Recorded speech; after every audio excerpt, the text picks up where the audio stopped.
Assalamu alaikum. Once again, I welcome you all to this wonderful platform of JK Bose Foundation classes.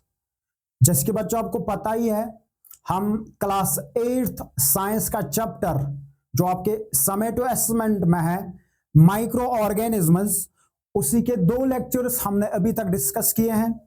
Last के lecture में यानी कि lecture number 2 में बच्चों हमने लास्ट में ये डिस्कस किया था टाइप्स ऑफ माइक्रो ऑर्गेनिजम्स हम पढ़ रहे थे, जिसमें मैंने आपको लास्ट में प्रोटोजोआ पढ़ाया था। आज लेक्चर नंबर 3 में जो एक और ग्रुप है इन माइक्रो ऑर्गेनिजम्स का, जिनको हम बच्चों वायरसेस बोलते हैं, आज इन्हीं के बारे में हम जानेंगे वायरसेस क्या है। याद रखिएगा बच्चों, वायरसेस वो माइक्रो ऑर्गेनिजम्स होते हैं, स्मॉलेस्ट माइक्रो ऑर्गेनिजम्स होते हैं जो डेवलप होते हैं inside the cells of host. जो होस्ट होता है उन्हीं सेल्स के अंदर बच्चों ये डेवलप होते हैं, रेप्लिकेट करते हैं, रेप्लिकेशन करते हैं। और ये जो होस्ट बच्चों होता है, ये होस्ट कौन कौन हो सकता है, ये मैं आपको बोल रहा हूं कि ये होस्ट बच्चों बैक्टीरिया हो सकता है। क्या हो सकता है? ये बच्चों बैक्टीरिया हो सकता है। और ये होस्ट जो है ना, ये प्लांट भी हो सकता है, या बच्चे ये होस्ट एनिमल भी हो सकता है। इसका मतलब है वायरसेस वो स्मॉलेस्ट माइक्रो ऑर्गेनिजम्स होते हैं which can develop only inside the cells of host. जो किन के अंदर डेवलप होते हैं? इन्हीं होस्ट के अंदर, होस्ट के सेल्स के अंदर बच्चों डेवलप होते हैं। ऐसे ग्रुप ऑफ माइक्रो ऑर्गेनिजम्स को बच्चों हम बोलते हैं वायरसेस। और बच्चों याद रखिएगा, ये जो वायरसेस होते हैं, जब हम इन वायरसेस की कैरेक्टरिस्टिक्स की बात करते हैं तो ये वायरसेस कुछ लिविंग कैरेक्टर्स दिखाते हैं और कुछ ये नॉन लिविंग कैरेक्टर्स दिखाते हैं। इसलिए बच्चों इन वायरसेस को हम बोलते हैं, साइंटिस्ट्स ने इन वायरसेस को रिगार्ड किया है, they are the link between living things and non living things. कौन लिंक होती है between living things and non living things? यही बच्चों ये वायरसेस होते हैं। तो मेरे कहने का मतलब है, viruses are the smallest micro organisms which can develop only inside the cells of host. और ये होस्ट मैंने आपको बच्चों बोला है कि होस्ट बैक्टीरिया भी हो सकता है, और ये होस्ट बच्चों एनिमल भी हो सकता है, और ये प्लांट भी हो सकता है। जब हम इस वायरस के बच्चों, इन वायरसेस के कैरेक्टरिस्टिक्स की बात करते हैं, सबसे पहले बच्चों जब हम इनके नॉन लिविंग कैरेक्टर्स की बात करते हैं, मैं आपको बच्चे बोल रहा हूं कि ये जो वायरसेस होते हैं ना क्या करते हैं, ना तो बच्चों ये मूवमेंट ही करते हैं, ना तो ये मूवमेंट दिखाते हैं, ना ही बच्चों ये ग्रो करते हैं, ठीक है ना, और ना ही बच्चों ये रेस्पायर करते हैं, रेस्पायरेशन दिखाते हैं। और साथ साथ बच्चों यानी कि ये जो लिविंग कैरेक्टर्स है, ठीक है ना, यानी कि मूवमेंट नहीं दिखाते हैं, ग्रो नहीं करते हैं, क्या नाम है इसका, रेस्पायर नहीं करते हैं। ये इनके क्या है, ये इनके यानी कि नॉन लिविंग कैरेक्टर्स, यानी कि ये कैरेक्टर्स दिखाते ही नहीं है। मगर जो लिविंग कैरेक्टर ये दिखाते हैं, ये वायरसेस जो लिविंग कैरेक्टर दिखाते हैं, वो यही कि बच्चों ये रेप्लिकेशन करते हैं। यही क्या करते हैं? ये बच्चों रेप्लिकेशन करते हैं। और रेप्लिकेशन का मतलब है कि बच्चों रिप्रोडक्शन करते हैं। क्या करते हैं? मगर कब करते हैं? जब ये इन्हीं होस्ट एनिमल्स, इन्हीं होस्ट ऑर्गेनिजम्स के सेल्स के अंदर जाते हैं, तब जाके ये कौन सी ये दिखाते हैं, कैरेक्टरिस्टिक दिखाते हैं, ये वाली कैरेक्टरिस्टिक रेप्लिकेशन। और साथ साथ बच्चों मैं आपको बोल रहा हूं, ये जो वायरस होते हैं ना, ये वायरस, इन वायरसेस को बच्चों क्या होता है, इन वायरसेस को होता है डीएनए, यानी कि जेनेटिक मटेरियल होता है। क्या होता है? जेनेटिक मटेरियल होता है। और वो जेनेटिक मटेरियल क्या होता है? वो जेनेटिक मटेरियल बच्चों या तो इनको डीएनए होता है, या तो बच्चों वो जेनेटिक मटेरियल क्या होता है, आरएनए होता है। इसका मतलब यही मैंने आपको बोला कि बच्चों ये कुछ लिविंग कैरेक्टर्स दिखाते हैं और कुछ नॉन लिविंग कैरेक्टर्स दिखाते हैं। और मेरे कहने का मतलब है कि most of the living character जो इन वायरसेस में होते हैं वो एब्सेंट होते हैं। अगर कैरेक्टरिस्टिक बच्चों ये दिखाते हैं, वो क्या कैरेक्टरिस्टिक दिखाते हैं? रेप्लिकेशन करते हैं। यही मैं आपको बच्चों बोल रहा हूं, क्या जब तक ये होस्ट सेल्स के बाहर होते हैं, होस्ट सेल्स के बाहर जब ये होते हैं ना, they behave like non living things, तब जाके ये बच्चों बिहेव क्या करते हैं, नॉन लिविंग थिंग्स। जो ही ये इनके अंदर होस्ट सेल्स के अंदर इंट्रोड्यूस होते हैं ना, तो ये बच्चों लिविंग थिंग्स एक्ट करते हैं। क्या करते हैं, लिविंग थिंग्स एक्ट करते हैं। समझ में आपको आया। और जब हम बात करते बच्चों इन वायरसेस की स्ट्रक्चर के बारे में, मैं आपको बोल रहा हूं कि ये वायरसेस दो पार्ट्स के बने हुए होते हैं। कितने पार्ट्स के बने हुए होते हैं, दो पार्ट्स के। एक पार्ट बच्चों इनमें होता है, एक पार्ट जिसको हम क्या बोलते हैं, जिसको बच्चों हम बोलते हैं न्यूक्लियोइड। क्या बोलते हैं, न्यूक्लियोइड होता है एक पार्ट। स्ट्रक्चर जब हम बच्चों देखते हैं, ठीक है ना, न्यूक्लियोइड, ये एक्चुअली न्यूक्लियोइड बच्चों क्या होता है, ये न्यूक्लियोइड एक्चुअली बच्चों ये वायरल क्रोमोसोम होता है। क्या होता है, ये वायरल क्रोमोसोम होता है, और यानी कि जेनेटिक मटेरियल होता है बच्चों इनका। क्या होता है, जेनेटिक मटेरियल। और ये वायरल क्रोमोसोम जो होता है ना, ये बना हुआ होता है न्यूक्लिक एसिड का। किसका, न्यूक्लिक एसिड का बना हुआ है। और यही मैंने आपको बच्चों बोला कि ये जो न्यूक्लिक एसिड होता है ना, या तो वो डीएनए होता है या तो बच्चों ये आरएनए होता है। क्या होता है, ये होता है, दोनों नहीं हो सकते, या तो डीएनए होता है या तो बच्चों आरएनए होता है। इसका मतलब एक पार्ट जो जेनेटिक स्ट्रक्चर की जब हम बात करते हैं, एक पार्ट इनमें न्यूक्लियोइड होता है जो एक्चुअली जेनेटिक मटेरियल इनका होता है in the form of DNA और in the form of RNA, पहला पार्ट। अब जब इसको, ठीक है ना, ये जो न्यूक्लियोइड बच्चों एक पार्ट होता है जेनेटिक मटेरियल का, इसको जो सराउंड करता है, ठीक है ना, जो इसको बच्चों कवर करता है ना, उसको हम बोलते हैं एनवेलप। क्या बोलते हैं, एनवेलप बच्चों बोलते हैं। ये एक्चुअली ये जो एनवेलप होता है, ठीक है ना, एनवेलप क्या होता है, ये प्रोटीनिशियस होता है, ये प्रोटीन की कवरिंग होती है, प्रोटीन की बच्चों बनी हुई होते हैं एनवेलप। और ये बने हुए होते हैं बहुत सारे नंबर ऑफ यूनिट्स के, जिनको हम बोलते हैं कैप्सोमियर्स। क्या बोलते हैं, उन यूनिट्स को बच्चों हम बोलते हैं कैप्सोमियर्स बोलते हैं। यही मेरे कहने का मतलब है, जब हम स्ट्रक्चर ऑफ वायरस पढ़ते हैं, क्या पढ़ते हैं, स्ट्रक्चर ऑफ वायरस पढ़ते हैं, यही दो पार्ट्स हमें बच्चों नजर आते हैं वायरस में। न्यूक्लियोइड जो होता है इन द यानी कि वायरल क्रोमोसोम एक्चुअली होता है, या जेनेटिक मटेरियल, मैंने बच्चों बोला genetic material in the form of DNA होता है या तो इन द फॉर्म ऑफ आरएनए होता है। और इस न्यूक्लियोइड को, इस जेनेटिक मटेरियल को जो प्रोटीनिशियस कवरिंग होती है, जिसको सराउंड करते हैं, उसी को हम एनवेलप बोलते हैं, ठीक है ना। और मैंने बोला कि ये एनवेलप बहुत सारे नंबर ऑफ यूनिट्स का बना हुआ है, जिन यूनिट्स को बच्चों हम बोलते हैं कैप्सोमियर्स, ठीक है ना। तो बच्चों जब हम इसके अलावा ये इन कैरेक्टरिस्टिक्स, नॉन लिविंग कैरेक्टरिस्टिक्स और लिविंग कैरेक्टरिस्टिक्स के अलावा ये जो वायरसेस होते हैं बच्चों, viruses are the agents of many diseases.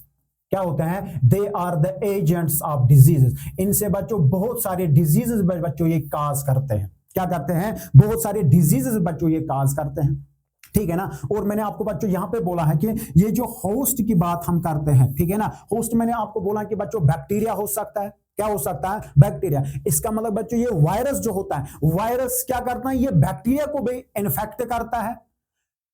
Viruses infecting bacteria, वो वायरसेस जो बैक्टीरिया को इन्फेक्ट करते हैं ना, ऐसे वायरसेस को बच्चों, बैक्टीरिया को बच्चों हम बोलते हैं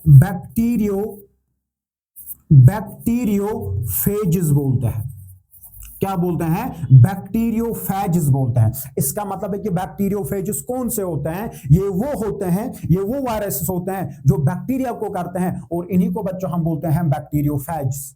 जिसकी बच्चों मैं आपको यहां पे बोलूंगा एग्जांपल, अगर वायरस का आपको पता है, इन्फ्लुएंजा वायरस है, एचआईवी वायरस है, कॉमन कोल्ड वायरस है, ये कुछ वायरस के नाम है। इस तरह से बच्चों आप जो भी जितने भी मेजर ग्रुप्स ऑफ क्लासिफिकेशन हमने पढ़ी है माइक्रो ऑर्गेनिज्म्स की, ठीक है ना, चाहे हमने बैक्टीरिया पढ़ा है, चाहे बच्चों हमने फंगई पढ़े हैं, चाहे हमने पढ़ा है एल्गे, प्रोटोजोनस, आप बच्चों दो चार चार एग्जांपल्स आप याद रखें हर एक ग्रुप में, ठीक है ना। इसके बाद बच्चों चलते हैं, अब ये जो माइक्रो ऑर्गेनिज्म्स होते हैं, ठीक है ना, माइक्रो ऑर्गेनिज्म्स अगर हम बात इनकी करेंगे तो वहां पे मैं आपको बोल रहा हूं कि माइक्रो ऑर्गेनिज्म बच्चों ये हार्मफुल भी होते हैं और ये यूजफुल भी होते हैं। फ्रेंडली माइक्रो ऑर्गेनिज्म यानी कि ये यूजफुल भी होते हैं और हार्मफुल भी होते हैं।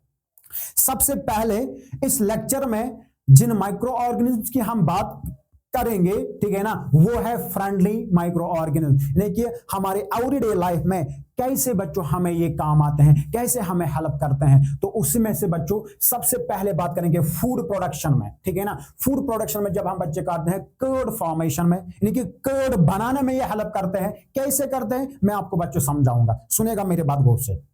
क्या है कि आपको पता है ये जो कर्ड बच्चों होते हैं, ठीक है ना, हम क्या करते हैं, जो दूध होता है मिल्क, उस मिल्क को बच्चों हम वार्म करते हैं। क्या करते हैं, उसको बच्चों हम वार्म करते हैं, ठीक है ना। जब ये गर्म हो जाता है ये दूध, इस दूध के अंदर हम लिटिल बिट कर्ड इस्तेमाल, ठीक है ना, ऐड करते हैं। क्या करते हैं, इसमें कर्ड इस्तेमाल करते हैं। याद रखिएगा बच्चों, ये जो कर्ड है ना, इस कर्ड के अंदर एक बैक्टीरिया होता है। क्या होता है, इस कर्ड के अंदर एक बैक्टीरिया होता है, जिस बैक्टीरिया का नाम है लैक्टोबैसिलस। क्या नाम है, लैक्टोबैसिलस बैक्टीरिया होता है, ठीक है ना बच्चा, लैक्टोबैसिलस बैक्टीरिया होता है। देखो क्या होता है, जो ही आपने इस कर्ड को बच्चों इस वार्म वाले मिल्क में, ठीक है ना, इस वार्म वाले मिल्क में क्या किया है, ऐड किया है, तो ये लैक्टोबैसिलस बैक्टीरिया जो है, ये इसमें बच्चों मल्टीप्लाई करता है। क्या करता है, ये बच्चों मल्टीप्लाई होता है इसमें। और याद रखिएगा बच्चों, ये जो मिल्क होता है, इस मिल्क में एक शुगर होता है, जिस शुगर का नाम है लैक्टोस। क्या है, लैक्टोस। जब लैक्टोस, ठीक है ना, इस यानी कि ये जो एक शुगर होता है इस मिल्क में, और इसके अंदर कर्ड जब आपने इसमें ऐड किया है, तो इस कर्ड में बच्चों क्या प्रेजेंट होता है, लैक्टोबैसिलस बैक्टीरिया प्रेजेंट होता है। याद रखिएगा, लैक्टोबैसिलस बैक्टीरिया ये इसके अंदर डिवाइड करता है, और ये जो लैक्टोस शुगर इसके अंदर होता है ना, ये इसको बच्चों कन्वर्ट करता है किसमें, ये इस शुगर को कन्वर्ट करता है लैक्टिक एसिड में। किसमें करता है, लैक्टिक एसिड में। और जब इस मिल्क के अंदर ये लैक्टिक एसिड ज्यादा बनता है ना, तो यही मिल्क बच्चों कन्वर्ट हो जाता है किसमें, कर्ड में। इसका मतलब बच्चों हमें फायदा इसने दिया है ना। यही तो मैंने बोला है, ये जो कुछ माइक्रो ऑर्गेनिज्म्स होते हैं, कुछ माइक्रो ऑर्गेनिज्म बच्चों यूजफुल होते हैं, फ्रेंडली माइक्रो ऑर्गेनिज्म होते हैं, जो हमें क्या करते हैं, तरह तरह कामों में बच्चों काम आते हैं। जैसे कि पहले आपने बोला कि कर्ड फॉर्मेशन, यहां पे बच्चों लिखा है lactobacillus bacteria ferment lactose in milk producing lactic acid and turning milk into curd, जो अभी मैंने आपको समझाया है, ठीक है ना। इसके बाद बेकिंग में भी बच्चों हम इनको इस्तेमाल करते हैं। मैं जैसे कि बेकिंग में क्या किया जाता है, हम क्या करते हैं बच्चों, हमारे पास फ्लोर होता है, आटा ना, आटा जब हम इसको गूंदते हैं ना, देखिए आपको बच्चों पता है हम क्या करते हैं, हम बच्चों ब्रेड बनाते हैं, हम बच्चों पेस्ट्रीज बनाते हैं, हम बच्चों केक्स बनाते हैं। क्या बनाते हैं, केक्स, ठीक है ना। कैसे इनको बनाया जाता है, वहां पे हम किन का इस्तेमाल करते हैं, हम बच्चों इन्हीं माइक्रो ऑर्गेनिज्म्स का इस्तेमाल करते हैं, जिसमें बच्चों एग्जाम्पल है यीस्ट, ठीक है ना। इस यीस्ट का वहां पे हम इस्तेमाल करते हैं। कैसे करते हैं मैं आपको बोलूं, जब आपने बच्चों क्या किया है, जब आपने डक को बनाया है, ठीक है ना, यानी कि आपने क्या किया है, आटा जो होता है आपने इसको गूंदा है बच्चों, वहां पे डक बन गया है। इस डक के अंदर आपने क्या मिक्स किया है, इसके बच्चों इसके अंदर आपने एक माइक्रो ऑर्गेनिज्म मिक्स किया है, जिस माइक्रो ऑर्गेनिज्म का नाम है यीस्ट। जब आपने इसके अंदर यीस्ट इस्तेमाल किया है, देखो बच्चों ये जो यीस्ट है ना, ये यीस्ट रिप्रोड्यूस करेगा। क्या करेगा, ये रैपिडली रिप्रोड्यूस करेगा, और ज्यूरिंग रेस्पायरेशन क्या करेगा, ज्यूरिंग रेस्पायरेशन बच्चों यही यीस्ट क्या निकालेगा, कार्बन डाइऑक्साइड निकालेगा। और जब कार्बन डाइऑक्साइड निकलता है ना, ये जो ब्रेड होती है ना बच्चों, ब्रेड जो होती है, ठीक है ना, वो राइज होती हैं, उसका वॉल्यूम बच्चों इंक्रीज हो जाता है। किसका, इस ब्रेड का वॉल्यूम इंक्रीज हो जाता है। इसके बाद किसके वजह से, यानी कि ये कार्बन डाइऑक्साइड की वजह से बच्चों उसका वॉल्यूम इंक्रीज हो जाता है, वो राइज यानी कि बच्चों चढ़ जाती है। इसके बाद जब हम इसी डग को फिर किसके लिए इस्तेमाल करते हैं, जब इसको बेकिंग प्रोसेस की जाती है, क्या इस ब्रेड को जब बेकिंग प्रोसेस की जाती है तो वहां पे क्या होता है, वहां पे बच्चों इस बेकिंग प्रोसेस के जरिए से जो कार्बन डाइऑक्साइड होता है ना वो बच्चों बाहर निकलता है। इसकी वजह से बच्चों वो आप देखते हैं कि जो ब्रेड होते हैं ना, ब्रेड के अंदर बच्चों ये पोर्स जैसे होते हैं कुछ, ठीक है ना। ये पोर्स किस वजह से होते हैं, क्योंकि इसके अंदर जो कार्बन डाइऑक्साइड होता है वो बच्चों बाहर निकलता है बेकिंग प्रोसेस के जरिए से। इसी वजह से बच्चों हम बोल रहे हैं क्या, इसी वजह से क्या होते हैं जो ब्रेड होते हैं ना, ब्रेड बच्चों एक तो फिर सॉफ्ट बनते हैं, इसके अंदर वो होल्स भी होते हैं और स्पॉन्जी बनते हैं। और बच्चों ये क्या होते हैं, ये बच्चों कहने की ये थोड़ा लिटिल बिट हार्ड बनती है, little bit hard in the sense बच्चों यानी कि कष्ट पर जाता है धैर्य रोजना, ठीक है ना। ऐसे बच्चों ये ब्रेड बनती है, मगर इसको ये कौन करता है, जब हमने इसके अंदर क्या किया है, इसके अंदर बच्चों जब हमने ऐड किया है यीस्ट। इसका मतलब बच्चों यहीं पे यीस्ट, ठीक है ना, ferment sugars in dough producing carbon dioxide which makes bread rise. जिस तरह से मैंने आपको बच्चों बोला कि इससे क्या होता है, इससे ये जो क्या नाम है इसका जो ब्रेड है ना ये बच्चों राइस होती है, क्या होती है, राइस हो जाती है। ये एक फायदा है बच्चों, क्या है, एक फायदा है। इसके बाद बच्चों हम देखते हैं, ठीक है ना, इसके बाद जब हम देखते हैं क्या नाम है इसका, देखो अब है मेडिसिन की बारी, यानी कि हम माइक्रो ऑर्गेनिज्म्स को ही इस्तेमाल करते हैं क्या बनाने में, ठीक है ना। इनसे हम क्या बनाते हैं, मेडिसिन। जैसे कि बच्चों हम इनसे क्या बनाते हैं, एंटीबायोटिक्स। सुनिएगा, सबसे पहली बात हम देखेंगे ये एंटीबायोटिक्स हम किन को बोलते हैं। याद रखिए बच्चों, एंटीबायोटिक्स ये वो मेडिसिन होता है, ठीक है ना, ये वो मेडिसिन होते हैं जिनको हम इस्तेमाल करते हैं डिजीज कॉजिंग माइक्रो ऑर्गेनिज्म्स को किल करने के लिए या उन डिजीज कॉजिंग माइक्रो ऑर्गेनिज्म की ग्रोथ को स्टॉप करने के लिए। ऐसे मेडिसिन को, ठीक है ना, जिनको हम इस मकसद के लिए इस्तेमाल करते हैं, माइक्रो ऑर्गेनिज्म यानी कि डिजीज कॉजिंग माइक्रो ऑर्गेनिज्म को, इनको किल करने के लिए या तो बच्चों इनकी ग्रोथ को स्टॉप करने के लिए इस्तेमाल करते हैं ना, ऐसे ही मेडिसिन को हम बोलते हैं एंटीबायोटिक्स। तो एंटीबायोटिक्स और those medicine which stop the growth, ठीक है ना, या which are used to stop the growth और kills the disease causing microorganisms, such medicines are called antibiotics। ऐसे मेडिसिन को हम क्या बोलते हैं, एंटीबायोटिक्स। और मगर यहां पे बच्चों बात है कि ये जो एंटीबायोटिक्स हैं, इन एंटीबायोटिक्स को हम कहां से इस्तेमाल, ये क्या नाम है इसका, हासिल करते हैं। यही तो बच्चों मैंने आपको बोल रहा हूं कि इनको हम इस्तेमाल करते हैं, इनको हम बच्चों हम हासिल करते हैं कहां से, माइक्रो ऑर्गेनिज्म से ही बच्चों हम इनको हासिल करते हैं। फंगाई से करते हैं बच्चों, बैक्टीरिया वगैरह से हम इनको क्या करते हैं, हासिल करते हैं। इसका मतलब है कि क्या है, इनसे हम क्या करते हैं, माइक्रो ऑर्गेनिज्म, ठीक है ना, माइक्रो ऑर्गेनिज्म ऐसे ऑर्गेनिज्म्स हैं जिनसे हम मेडिसिन इस्तेमाल करते हैं और उन मेडिसिन को अलग अलग वेज में इस्तेमाल करते हैं। समझ में आपको आया, ठीक है ना। जैसे कि बच्चों आपको पता होना चाहिए कुछ एंटीबायोटिक्स के नाम, ठीक है ना, कुछ एंटीबायोटिक्स के नाम, जैसे कि पेनिसिलिन है, ठीक है ना। याद रखिएगा बच्चों, ये जो पेनिसिलिन है ना, इस पेनिसिलिन को कहां से किया एक्सट्रैक्ट किया गया है, पेनिसिलियम से किया गया है। किससे बच्चों, पेनिसिलियम से किया है। और किसने किया है, अलेक्जेंडर फ्लेमिंग ने। कब किया है, 1929 में। तब क्या है बच्चों, 1929 में। मगर किसने बच्चों इसको ये किया, डिस्कवर किया है, अलेक्जेंडर फ्लेमिंग ने। याद रखेगा बच्चों ये पॉइंट, याद रखेगा बच्चों अपने एग्जाम के लिए ये पॉइंट। ये जो एंटीबायोटिक पेनिसिलिन है, ठीक है ना, पेनिसिलिन बच्चों एंटीबायोटिक है और इसको एक्सट्रैक्ट किया गया है, इसको बच्चों हासिल किया गया है किसे, एक माइक्रो ऑर्गेनिज्म से, जिस माइक्रो ऑर्गेनिज्म का नाम है पेनिसिलियम। और मगर इसको बच्चों किसने सबसे पहले डिस्कवर किया है, इसको बच्चों सबसे पहले डिस्कवर किया है अलेक्जेंडर फ्लेमिंग ने। कब किया है, 1929 में। तब क्या है, 1929। और आपको बच्चों याद ये भी रखना है, कुछ एंटीबायोटिक्स के नाम भी आपको याद रखना है। जैसे कि बच्चों यहां पे है स्ट्रिप्टोमाइसिन, क्या है, स्ट्रिप्टोमाइसिन। या बच्चों क्या है, ये जो पेनिसिलिन है, क्या है, पेनिसिलिन, ये भी तो एक एंटीबायोटिक का नाम है। या बच्चों अरिथ्रोमाइसिन है, क्या है, अरिथ्रोमाइसिन है, वो भी तो एग्जाम्पल है किसकी, इन एंटीबायोटिक्स की।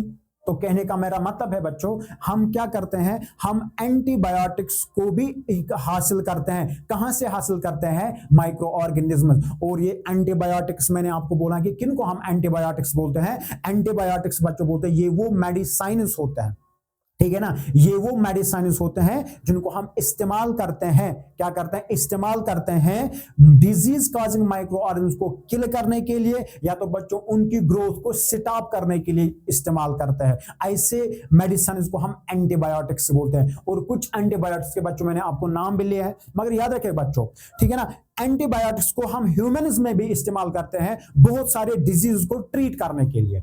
बहुत सारे डिजीज को ह्यूमन्स में एंटीबायोटिक्स का बच्चों इस्तेमाल किया जाता है। मगर कौन से डिजीजेस, याद रखिएगा बच्चों, अगर वो डिजीज वायरल होगी तब जाके हम एंटीबायोटिक्स इस्तेमाल नहीं करते हैं, ठीक है ना। अगर वो डिजीज वायरल होगी, इसका मतलब कि वायरल डिजीज के लिए हम एंटीबायोटिक्स का इस्तेमाल नहीं करते हैं। क्या करते हैं? एंटीबायोटिक्स का इस्तेमाल नहीं करते हैं।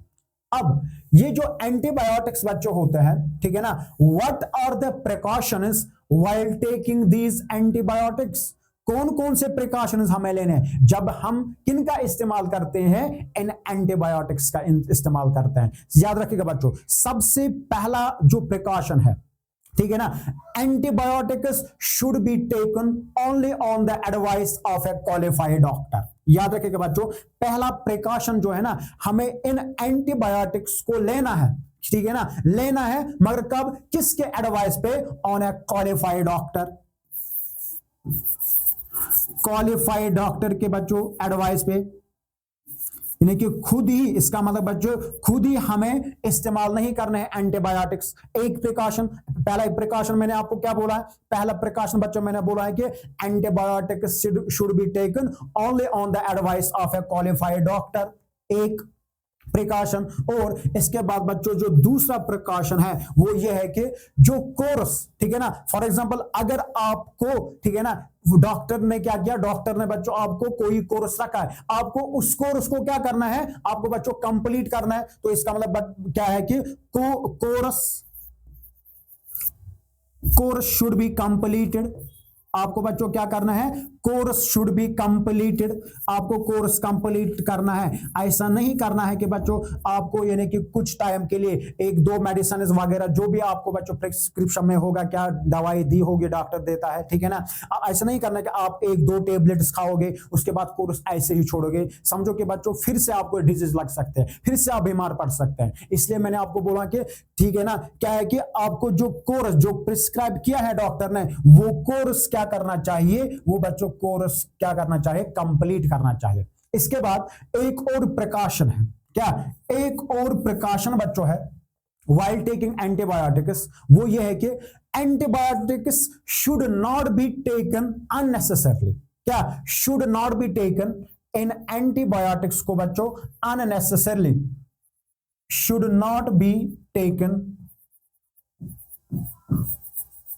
unnecessarily, अननेसेसरली बच्चों नहीं खाना चाहिए। ऐसे ही नहीं खाना, यानी कि जब जरूरत ही नहीं है तो ऐसे नहीं खाने चाहिए ये एंटीबायोटिक्स। क्यों? क्योंकि इससे बच्चों अननेसेसरली, अगर आपने इनको अननेसेसरली एंटीबायोटिक्स का इस्तेमाल किया है, क्या किया है? अननेसेसरली आपने इन एंटीबायोटिक्स का इस्तेमाल किया है, तो समझेगा कि बच्चों देखो क्या हो जाएगा, जो हमारे बॉडी के अंदर कुछ क्या होते हैं, कुछ यूजफुल बैक्टीरिया होते हैं। क्या होते हैं? कुछ यूजफुल बैक्टीरिया होते हैं ना, ये इनको बच्चों क्या करते हैं? ये इनको किल करते हैं। क्या करते हैं? ये इनको किल करते हैं। यही बच्चों कुछ प्रिकॉशंस है। और याद भी रखेगा, और बच्चों एक और प्रिकॉशन याद रखेगा, ये जो एंटीबायोटिक्स ना, इनको बच्चों रॉन्ग डोजेस में नहीं लेना। क्या? रॉन्ग डोजेस में बच्चों इनको नहीं लेना है। ये बच्चों एक और प्रिकॉशन है। पहला प्रिकॉशन क्या है? जब भी एंटीबायोटिक्स लोगे only on the advice of A qualified doctor. दूसरा बच्चों मेरे बोला कि जो कोर्स होता है, कोर्स कंप्लीट करना चाहिए। तीसरा प्रिकॉशन बच्चों मैंने आपको बोला है, क्या? इन एंटीबायोटिक्स को अननेसेसरली नहीं लेना और रॉन्ग डोज में भी नहीं लेना है।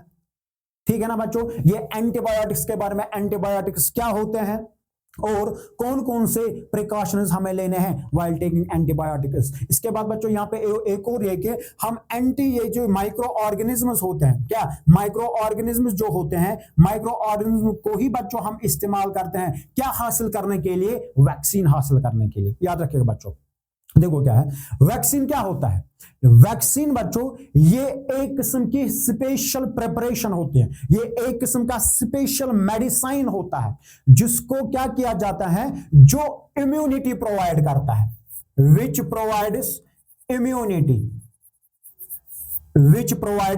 Immunity against a particular disease, against a particular disease. यानी कि इसका मतलब है कि बच्चों क्या है, जो वैक्सीन होता है, vaccine is a special kind of preparation या बच्चों मेडिसिन होता है विच प्रोवाइड्स इम्यूनिटी। इम्यूनिटी का बच्चा मतलब होता है resistant against disease, resistance to against disease, यानी बच्चों किसी डिजीज से छुटकारा पाना, उसी को बच्चों हम बोलते हैं इम्यूनिटी। और ये मेडिसिन, ठीक है ना, या जो वैक्सीन होता है, क्या होता है वैक्सीन, ये हमें यही immunity against a particular disease provide करता है ताकि बच्चों हम उस डिजीज से प्रोटेक्ट करके रहते हैं, उस डिजीज से बच के रहते हैं।